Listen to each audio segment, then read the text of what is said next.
Le temps où on attrapait automatiquement un sac plastique pour emporter ses achats est révolu.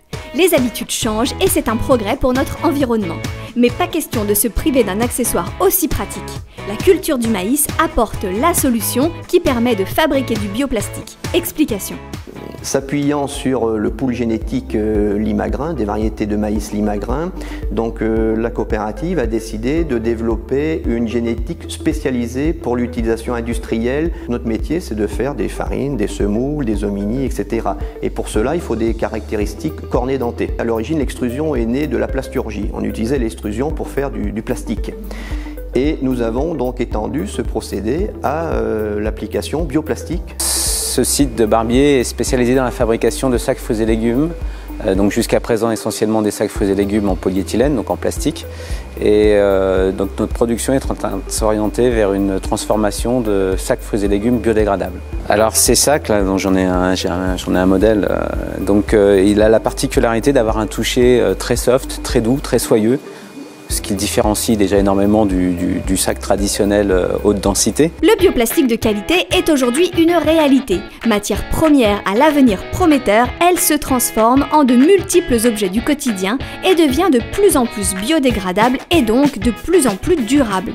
Je dirais que les atouts environnementaux, le tout premier, c'est que déjà c'est en partie tout au moins d'origine végétale, issue du maïs principalement puisqu'on utilise de l'amidon.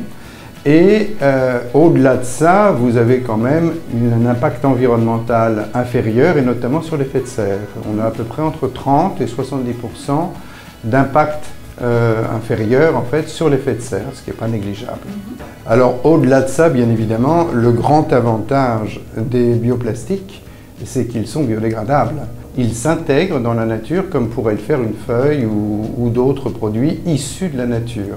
Les ambitions de Carbioli sont de deux ordres. Le premier, c'est de pousser le taux de ressources renouvelables de nos produits pour coller aux exigences des réglementations et aux demandes des consommateurs. Et deuxième point, c'est de faire en sorte que ces solutions soient de plus en plus biodégradables. On va intégrer des produits enzymatiques, des enzymes, pour faire en sorte que nos produits soient de plus en plus biodégradables, et ce, indépendamment du milieu. La majorité des sacs fruits et légumes actuellement que l'on trouve sur le marché français sont des sacs qui sont des produits d'importation qui viennent essentiellement de Malaisie, de Chine ou de Thaïlande.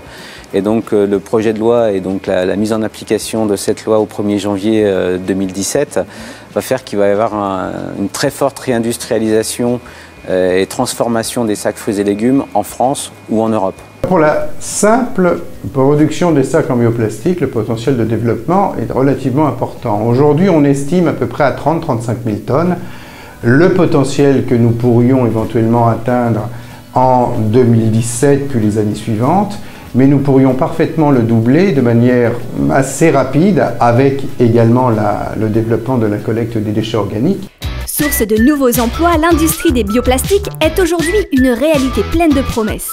C'est surtout un bel exemple de cercle vertueux dans lequel la matière première issue du végétal, et donc par nature renouvelable, donne naissance à des objets compostables, qui à l'issue de leur cycle de vie restituent de la matière organique dans les sols.